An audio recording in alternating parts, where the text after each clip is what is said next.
Boko Haram fighters raid Benue police station, gun down officers, loot armory.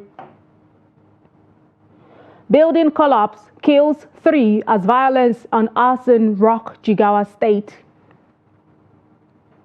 Peter Obi supports planned nationwide protest.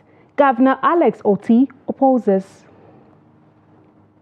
On the foreign scene, Mali rebels say they killed dozens of government troops, Wagner mercenaries. Good evening and welcome to the News Hour tonight on Trust Television. I am Aisha Salihu.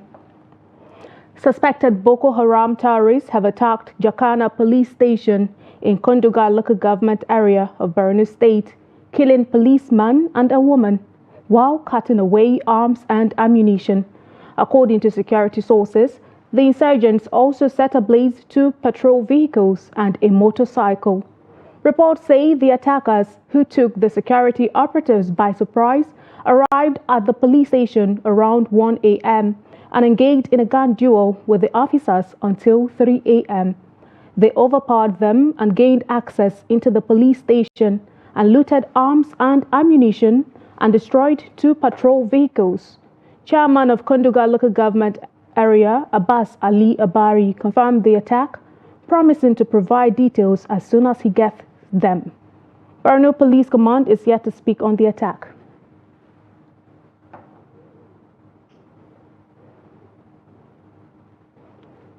A devastating building collapse and outbreaks of violence and arson have rocked Jigawa State, leaving a trail of death and destruction in their wake.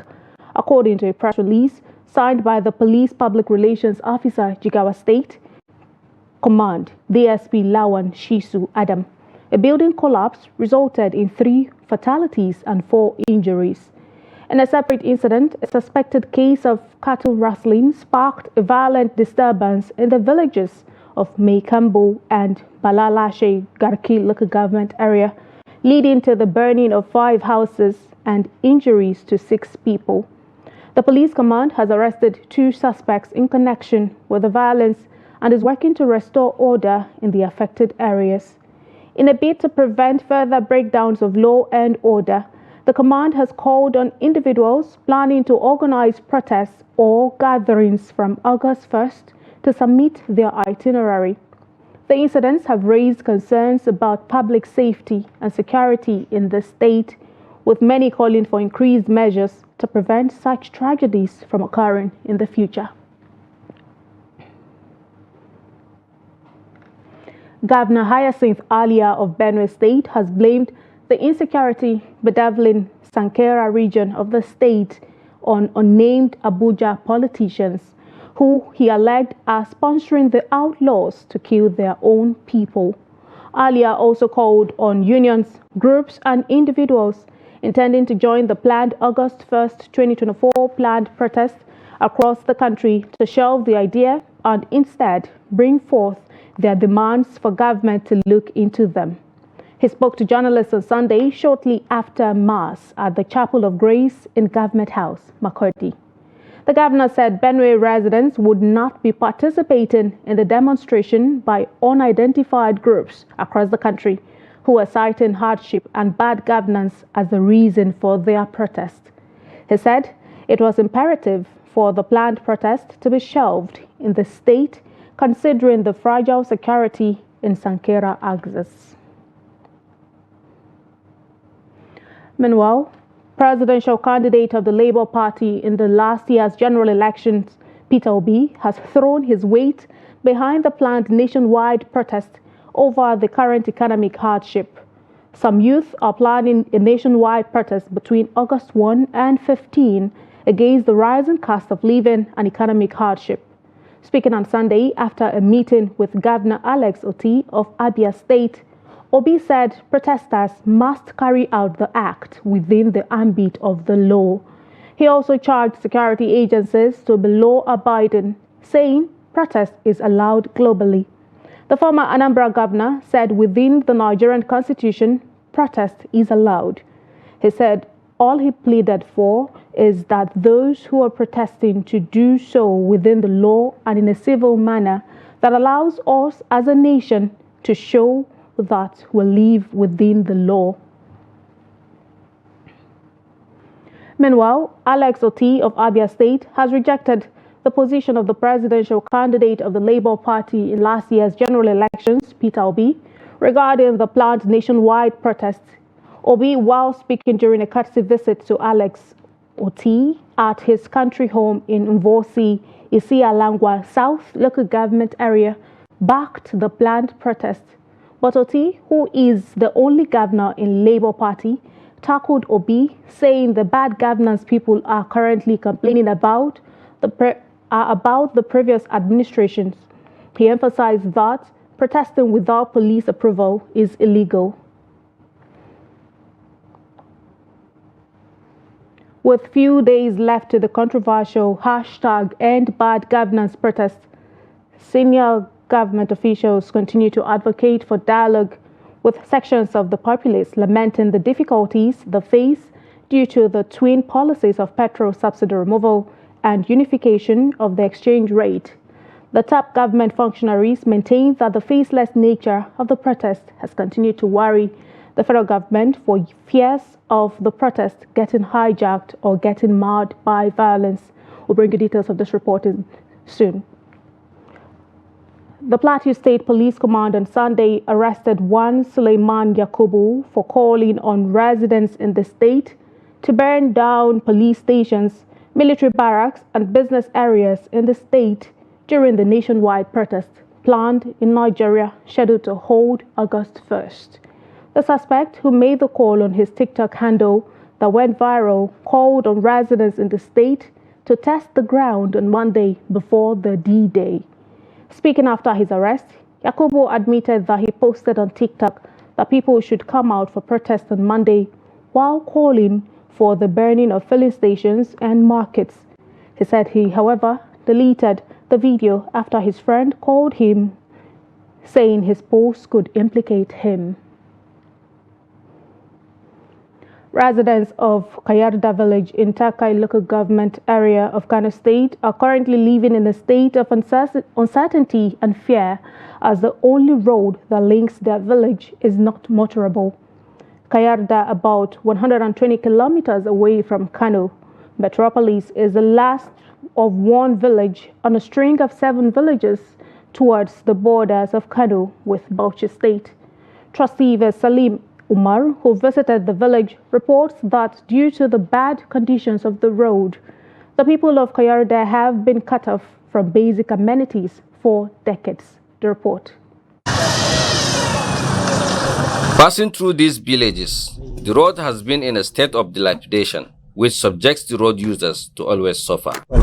What remains of the bad non-motorable roads ends at a point in Pajewa, cutting off the next villages.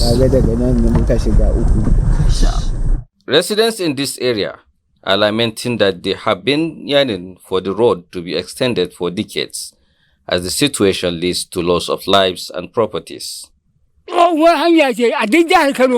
This road is an old road, but it has not been given attention and it leads to many towns and villages.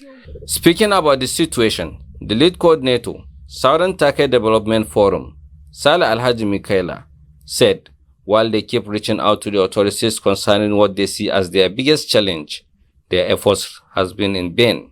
We have reached out to the authorities times without numbers, but the outcome is still not positive. This bridge has been under construction since 5 months ago. They came and started like they will do it and within a short period of time, but unfortunately they packed all their equipment and left without doing anything. We have lost lives here.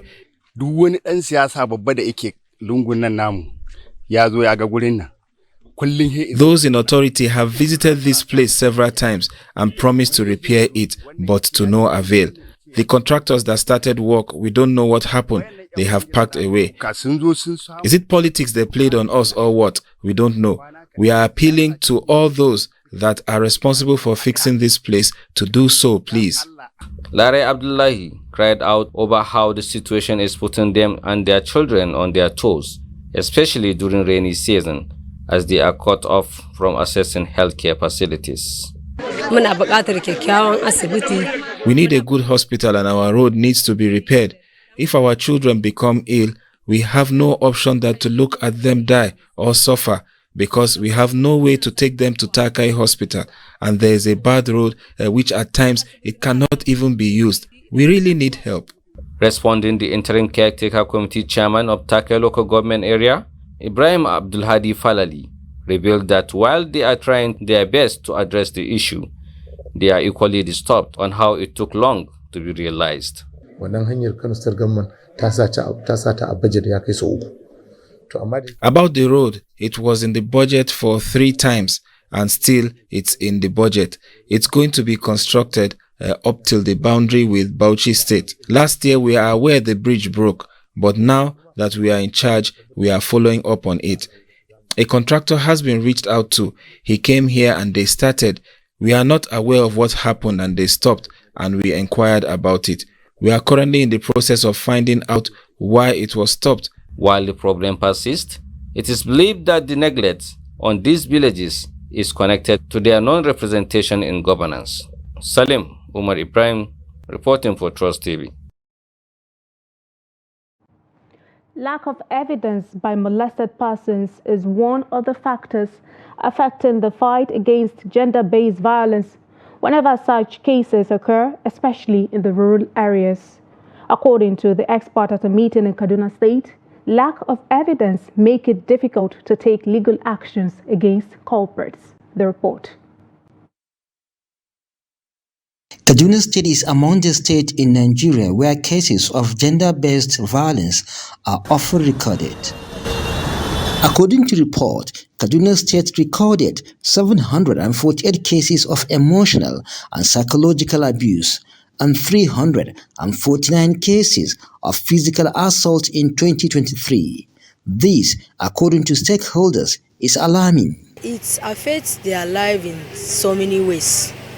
Some of them have been abused by their parents, some neighbors, some relatives, and sometimes some caregiver. Those you trusted, you keep your children with, they use that opportunity to abuse such children. Some of them feel embarrassed to come out and feel how they feel or the pains. Some of them cannot tell you what happened. And sometimes, some cases, you may see as somebody will come and be complaining of something, or maybe they are having sleepless night or they can't eat, but deep inside them there's a problem and they can't come out clearly and say this is what had happened because they are afraid of the society or what the society may say or the Christian. The conversation among many advocates in the fight against GBV is difficulty in establishing evidence, especially when seeking justice for the victims. Please, when incidences of rape, sexual abuse or any kind of abuse happens, don't be quick to wash off the person. I know that there is how it is irritating to look at and all, but please do not rush to wash them off. Bring them, if you cannot take them to the primary health care, bring them to the centers. We have 4 centers. On the side of government and civil societies, reporting the case by the community members is key to fighting the menace. So we are soliciting if these things happen within the community needs to report this and not to keep it within themselves, thinking it's a family matter or I don't want my child to be exposed, so he's going to have trauma. But by the time you report these things, then we'll know the actions to take. And looking at the aspect of the psychosocial support, which is a very critical component when dealing with survivors of violence and seeing that you support them through healing process. A lot of them have gone through various forms of traumatic experiences. Kaduna is at the 5th position among the 36 states and Abuja in terms of reporting sexual gender-based violence data. Stakeholders say creating awareness and the training of the actors in the fight against SGBV is the key to achieving desired results. Bella Musa, Trust TV News Kaduna. And now to health matters. The Ondo State government says it has discovered a peculiarity in hepatitis infection among patients undergoing treatment in the state. The special advisor to Governor Lucky Aiyedatiwa on health matters, Semidele Odimayo, disclosed this to journalists during a sensitization road walk to mark the World Hepatitis Day in Akure, the Ondo State capital. Odimayo, who expressed his concerns, explained that the state government is trying to know more about the peculiarity to tackle the infection. He observed that patients will undergo viral loading and genotyping while the samples were sent for sequencing, adding that it would enable the state to know the peculiarity of hepatitis which the people are facing, while revealing that those who were positive for hepatitis will be structured for tests and possible commencement of treatment. Odimayo said the governor is also passionate and concerned about the well-being of the people. This is the news hour tonight on Trust Television. Still to come. Gombe craftsmen lament negative impact of government policies on the ancient business. We'll bring you more news on return. Just stay with us. Welcome back and thank you so much for staying with us. Let's have another look at some of our top stories. We told you that Boko Haram fighters raid Benue police station, gun down officers, loot armory. Also, building collapse kills 3 as violence and arson rock Jigawa State. We'll circle back now to bring you details of some earlier reports.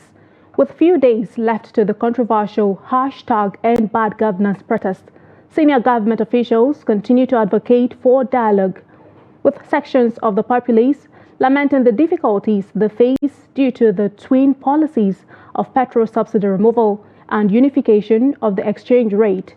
The top government functionaries maintain that the faceless nature of the protest has continued to worry the federal government for fears of the protest getting hijacked or getting marred by violence. Trustee Sager Ibrahim brings details in this report. While interacting with Otega Ogra, a senior special assistant to the president on digital media, he expressed worry over the spate of insightful comments currently awash on social media. Mr. Ogra says this, coupled with the fact that organizers of the mass demonstration have remained faceless, has made it difficult for the government to engage them and address their demands. It's guaranteed in the Constitution for every Nigerian, to speak or, civil dissent. The Constitution guarantees that. But at the same time, it is very important to note that there's a very thin line between civil dissent and violent, demonstrations. And that's what we're saying. The government is basically saying you have a right, to go out on the streets to protest if you want to. But in a situation where it has been said in the open on various platforms, everywhere, on Twitter, on Facebook, someone runs an online radio doing the same thing, that this is about destruction. This is about rage. This is about them attacking things. People have come out to say, oh, they are going to make Nigeria worse than Kenya. Also, lawmakers who bore their minds on the development say that while the current administration admits that the country faces economic challenges, they precede the lifespan of the current government and would require the collective effort of all and sundry to address. We believe that the government of President Ahmed Tinubu has been telling us in Nigeria that yes, there's problem, and we know there's problem, and that problem does not start today. The problem had always been there, and then the government said, we know there's problem, we admit there's problem, and we know that a problem no is half solved, and that we are now dead serious in making sure that we solve those problems, especially economic problems, which has occasioned maybe the rising cost of living in Nigeria, especially food. Of course, it is enshrined in our constitution, the right to freedom of assembly, protest, but it has to be peaceful. The qualification has to be there. So every Nigerian has the right to express their grievances with respect to government policies, government implementation that are at variance with their core expectation. It is ingrained in them to do that. But in doing that, you must toe the path of peace that your freedom to express your grievances does not in any way inhibit other people's right. So it's a welcome development. They've sent their messages, and we at the end of leadership, we are equally receiving it, and we are doing something practical about it. With barely a week left to what intends to be a 10-day marathon protest starting August 1, questions have begun to emerge around the motive and outcome of the planned nationwide picketing and whether it would yield its intended results. So far, leaders of many segments of society, including state governors, traditional rulers, religious leaders, and even student unions, among others, have spoken against the rally. Sagir Ibrahim, Trust TV News, Abuja. The Plateau State Police Command on Sunday arrested one Suleiman Yakubu for calling on residents in the state to burn down police stations.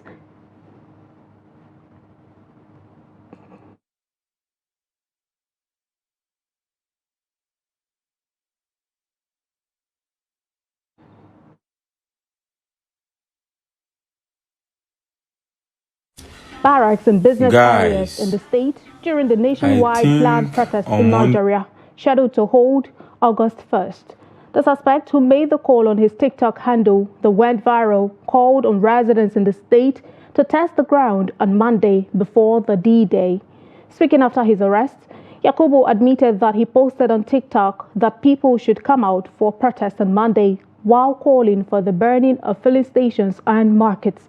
He said he, however, deleted the video after his friend called him, saying his post could implicate him. We should start by burning down all the useless filling stations in Jos. Onto politics. A former spokesperson for the Labour Party presidential campaign organization, Kenneth, has dumped the party. Okonkwo left the ruling All Progressives Congress for Labour Party in 2022. Lately, he has been critical of the National Working Committee of the Labour Party led by the chairman of the party, Julius Abore. Last month, he described the party as a secret society led by a group of clowns. In a statement via his X handle, he specifically blamed the party's presidential candidate for the last election, Peter Obi, and the crisis rocking the party for his decision. According to him, Obi did not do enough to build the party and solve its leadership crisis. He said Peter Obi just needed to give the right directives and everyone will fall in line. The actor turned politician said he was shocked when Peter Obi publicly declared that he didn't promise Nigerians to build a strong Labour Party, but to solve Nigeria's problems. As economic hardship bites harder, Gombe craftsmen said the federal government's policies is affecting the cost of importing raw materials. They said while trying to curb the significant low patronage, some government policies are aggravating their suffering as most of them are thinking of alternative means of livelihood. Hassan Koli tells us more. For many years, Dukawa was known for their various skills, including crafting guga, a traditional skin-made container designed to fetch water from a well. These craftsmen nowadays rely on importing old-tire tubes as their raw materials. However, some economic policies of the government is impacting negatively on their businesses, making some of them less productive, while others are completely going out of business. For decades, we have been crafting and trading guga here in line Dukawa of Gombe main market. We have passed through numerous challenges before, which we defied them to continue our journey. But this time around, we are in their economic crisis, worsened by government policies, which has caused prices to go up. In fact, one will pay 10 to 13 million naira for a container worth only 5 million naira some years back, which makes it difficult for us to smoothly run our business. We did not have any supply since April this year because we will not be able to clear our containers and the ports. These policies has to be reviewed by the federal government because it is a threat to us and the government too. As you can see, most of my apprentices are just sitting here doing nothing. While Al-Hassan is struggling to adapt to the current conditions and maintain his craftsmanship, some of his colleagues are thinking otherwise. Well, we are having hard times in our businesses. Our raw material prices have skyrocketed. Something I used to buy for 3,500 naira in early 2023 is now 10,000 naira, a 300% price hike within a year and a half, which is unbearable for most of us. Additionally, our customers are not coming regularly to buy guga and ropes. They are complaining about the hike in price and transportation fares from their respective villages to Gwembemen market. We are experiencing significant low patrons, and if the government did not reverse some of its harsh policies, we may abandon all of our ancient craft and look for alternatives to sustain our lives, because we all have families to feed. They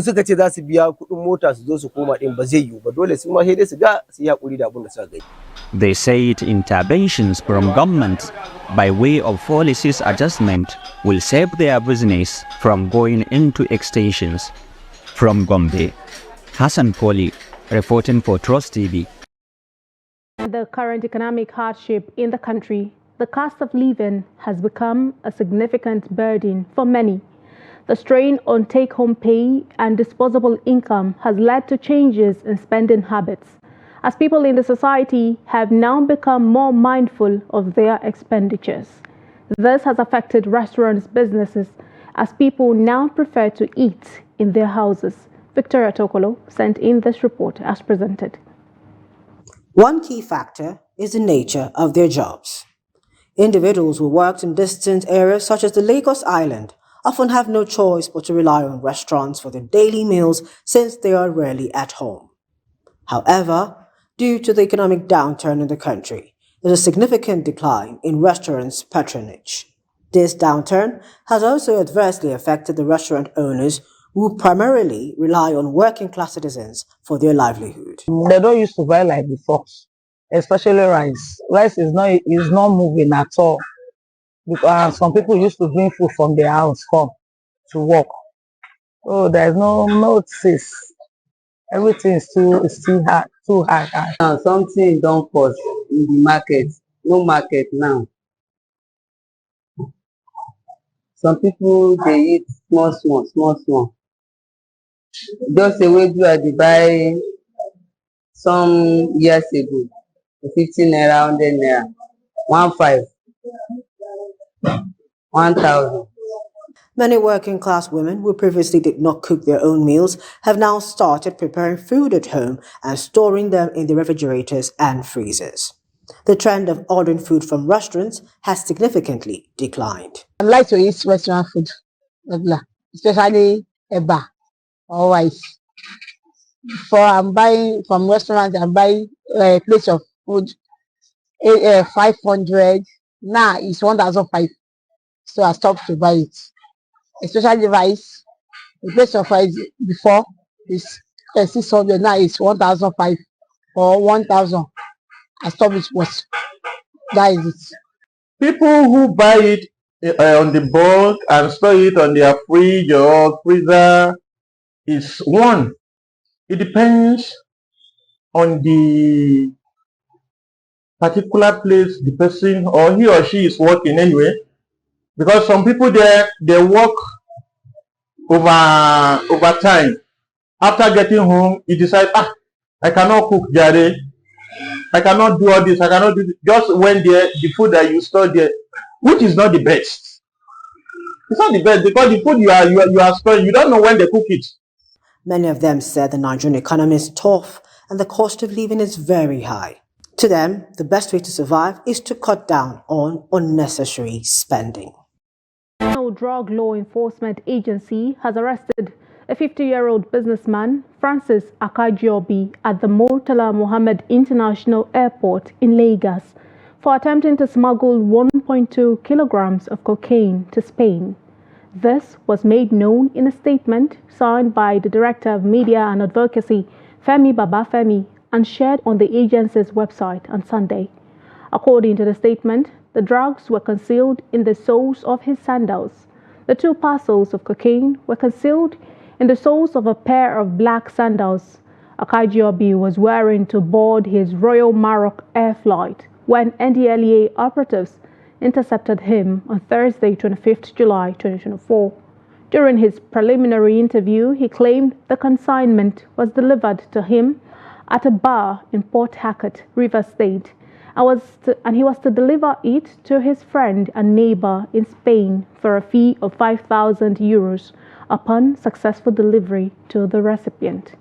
A suspect, Makinde Sadiq Lekon, was also arrested in relation to the seizure of 99 packages of Canadian Loud, a synthetic cannabis strain, which weighed 51.6 kilograms and arrived at the Lagos Airport's Sahako Imports shed via a Turkish Airlines flight from Canada with a layover in Istanbul, Turkey. Operatives of a special operations unit targeting opioid smuggling syndicates also arrested Chukwuemeka Obodozie, a kingpin, on Sunday, 21st July. He was caught at Sele bus stop along the Oshodi-Apapa Express Road in Lagos with 100,000 tablets of tramadol, 225 milligrams in 2 bags. The arrest followed 5 months of surveillance and occurred shortly after he arrived from Ghana via a transport company. In a separate operation, NLEA operatives destroyed a cannabis farm in Osun State, arresting 17 suspects and seizing 31,600 kilograms of cannabis. NLEA Chairman, Brigadier General Mohammed Buba Marwa, commended the officers for their efforts and urged them to continue their fight against drug cartels. The Nigerian Air Force says the air component of Operation Delta Safe destroyed 12 illegal refining sites and 2 reservoirs in airstrikes in Abia and Rivers State. The Director, Public Relations and Information, NAF, AVM Edward Gapquet, made this known in a statement on Sunday in Abuja. Gapquet said the NAF had intensified efforts to minimize the activities of oil thieves and other economic saboteurs in the Niger Delta. He said that the armed reconnaissance undertaken by the aircraft revealed several illegal refining sites located in many fenced households at Umueze in Abia State. He said the information was subsequently relayed to ground troops for further exploitation and necessary action. According to him, the illegal refining sites, which were subsequently destroyed, were observed hidden under thick vegetation around Owaza. 214 persons were arraigned on Saturday in Asaba at the mobile courts for contravening the environmental sanitation laws. The task force and enforcement team went around Asaba and other parts of the state to ensure compliance. Trustee Vice Jonathan Anwanyayi monitored the exercise in Asaba and 9 reports. Restriction of human and vehicular movement were enforced between 7 a.m. and 10 a.m. in the morning across Delta State by the sanitation enforcement team. Within this period, 240 defaulters were arrested, including members of an illegal task force. Some were asked to pay fine, while others given manual labor. Forgiveness. I have already fed the law. You understand? By after the work, I supposed to be in the market. They said I should supposed to be inside the market, but I have already fed law. I plead for forgiveness. I'm sorry. It will be normal if things are working out like this. At least every place will be highly sanitized, and people will really know that the government is working. The spare parts market in Asaba was singled out for a special cleaning to give it a new look. Now, this is how it's going to be. We are not going to stop until it becomes part of our culture. There's going to be an improvement. We are happy that we have started it, and that this enforcement is going to be tougher. Now we are warning people and asking them to go away. Now we are warning people and asking them to sweep and pick things around. But we are not going to spare anybody from going to see the mobile court next time, so that will serve as a deterrent. But keep your workplace clean. If you do that, the state will be clean, the capital city will be clean. We don't ask for more than that. After Saturday's exercise, the enforcement team warned that it will go tougher during the August exercise. Jonathan Anwanya, Trust TV News, Asaba. You're still watching the news hour tonight on Trust TV. We'll be right back. Welcome back and thanks for staying. And in business, the Nigerian currency, the naira, has continued to lose value against the dollar in the black market. Many Nigerian citizens, having lost trust in the government, are converting their earnings into dollars to safeguard their assets. The report. The demand for imported products has continued to affect the value of naira as it continues to lose value against major currencies of the world. Black market traders in Lagos said demand for dollars during this summer period is very high, with the currency currently trading at between 5,500 to 1,650. Experts say to restore Nigeria's economy and increase the citizens' confidence in the naira, necessary measures to boost the country's economic prosperity must be put in place. The government also needs to do something about standardizing output. Government needs to find a way to actually ensure that standard organizations of Nigeria are actually very effective, so that we will not be just selling single products to Nigerian public.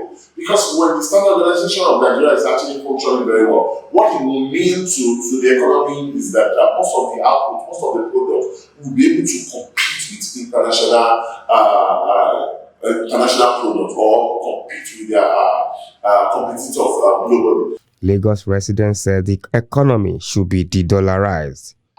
Please, individuals and companies, parastatals should stop charging Nigerians in dollars. It should stop. No matter the amount you want to charge it in naira. Nobody should have the advantage of making a person to go and buy dollars and then give to him or her. If we stop curtail importation, especially the things we are manufacturing here, I'm very sure in Southeast, in Nnewi, innocent motors are doing keke. Why would people buy keke for over 3.something million in this country? Why would they buy motorcycle for 1.something million? Something we can get at 20,000-30,000 naira before. Today we are buying it 1.something million. Keke that we started with. To help us make our naira get value. The naira no get value now. Now dollar they get value. You carry 100,000 for hand. You no reach anything to buy. So we take God back now.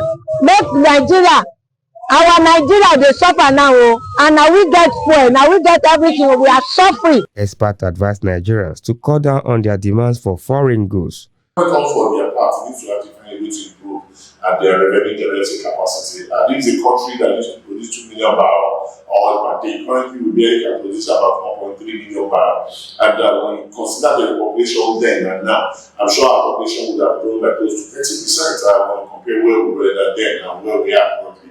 And now, it simply means that the population has grown, and yet the oil production has dropped. So it simply means that the FH revenue is not enough to actually meet the obligations on the table. So the government needs to work around that. They believed economy-friendly policies to attract foreign investors will help stabilize the naira. The Director General of Securities and Exchange Commission, Emomotimi Agama, has said that transitioning to a green economy offers the opportunity for diversifying Nigeria's economy base, job creation, reducing dependence on fossil fuels, and enhancing resilience against global oil price volatility. A statement by SEC on Sunday said Agama stated this while speaking as the guest speaker at the 2024 summit in Lagos. He emphasized the importance of embracing the green economy as a solution to the diverse problems facing Nigeria and stressed that both the government and the private sector must adopt this approach. According to him, the green economy presents opportunities for job creation, particularly in renewable energy, sustainable agriculture, and green technology. The International Renewable Energy Agency estimates that renewable energy could create up to 52,000 direct and indirect jobs in Nigeria by 2030.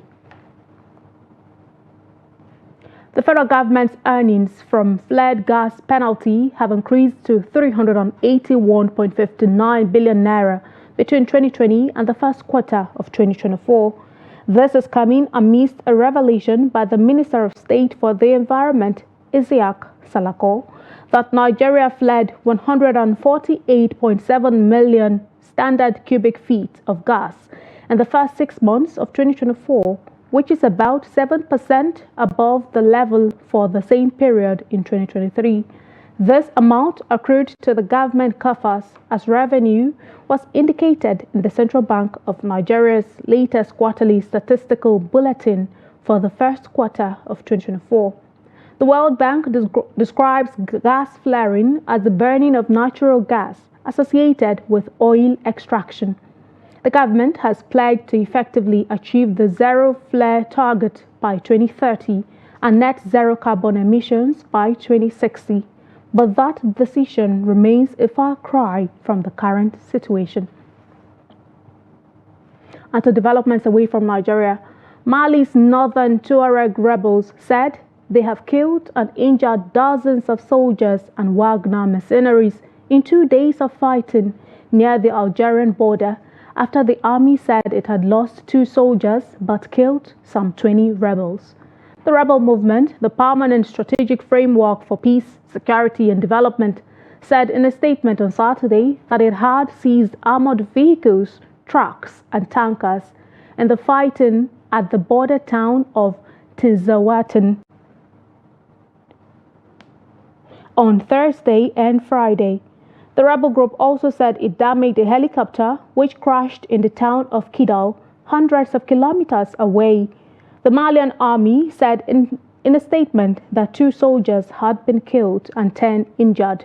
One of its helicopters crashed in Kidal on Friday while on a routine mission, but no one was killed. Several Russian military bloggers reported on Sunday that at least 20 from the Wagner group were killed in an ambush near the Algerian border. Still on the foreign scene, at least 7,000 inmates are to be granted conditional release from the Makala Central Prison in the Democratic Republic of Congo in a bid to ease overcrowding at the facility. Located in Kinshasa, it is the country's largest jail, built for 1,500 inmates in 1957, but now holding more than 15,000 people, including children and women. Conditions are notoriously bad at the prison, with inmates crammed into cells, eating poorly, and some suffering from water and respiratory diseases.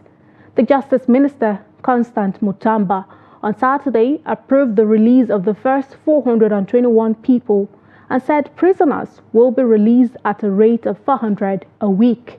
He said efforts are underway to reduce overcrowding in all Congolese prisons and said a commission was set up to examine the cases of prisoners eligible for conditional release.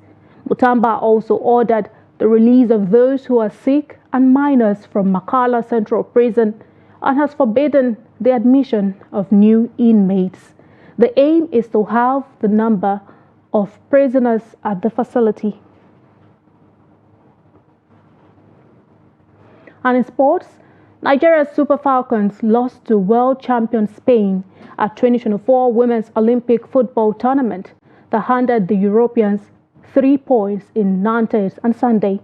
The winner came in the 85th minute when Alexis Putellas heaved the ball past Nadozie from a free kick on the left side of Nigeria defense.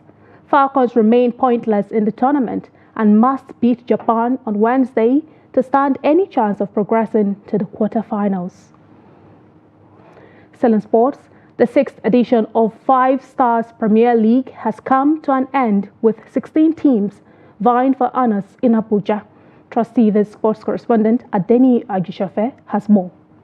The 2024 season of Abuja Regional 5-Star Premier League had finalists Wireless FC in red jersey and white short squaring up against Mesop FC in all black jersey vying for the regional ticket. Both teams had faced 14 other teams to make it to the finals. A tough match ensued between the two as it showed flashes of football artistry to wow the fans in the first half. Wireless FC scored first and adding another one to put more pressure on their opponent who could not return any goal in the first half. The second half had a quick charge from Mesop FC, reducing the tally to make it 2-1, courtesy of Charles, which spurred Wireless FC to action to add another one to make it 3-1. Action continued till Perry added another to reduce the tally to 3-2, creating more tension between the teams in search of more goals. The match ended with the scoreline to end Wireless FC the regional slot to the national finals. The team celebrates in ecstasy for picking Abuja regional ticket. The winning team's keeper and coach feel happy that Wireless FC fought hard to win. Other teams from other regions, and we know it's going to be very difficult because the national final, best team from each region. Well, I feel really excited because it's not an easy task coming on 60 teams and we managed to win. So it's not an easy task. Going from almost 3 months, so it's not an easy, but we are there and we won it. This stage was right from the one, don't concede first. And throughout the entire game, I think there's no single game that we consider first. We always score first, and that gives us the momentum of finishing off the game. But once you concede first, the other team always puts pressure on you, so that was the key factor in winning all the games.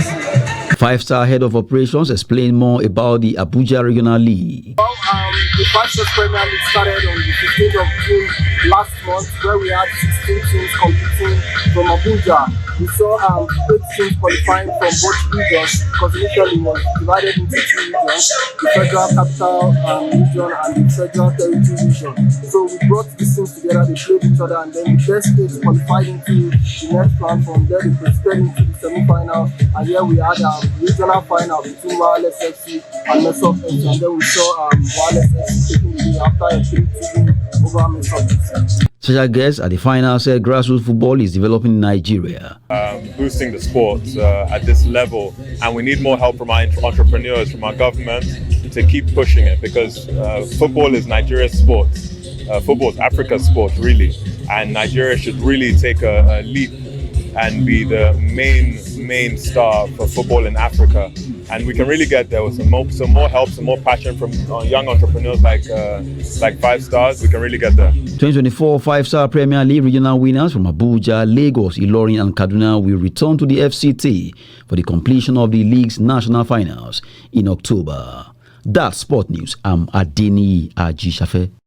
You're up to speed with some of the latest emerging and re-emerging stories in Nigeria and beyond. And with that, we've come to the end of the news hour tonight on Trust Television. Do not forget, you can always follow us across all of our social media platforms and also join our YouTube live stream for more news, programs and documentary. I am Aisha Salihu. Thank you so much for watching. Have a good night.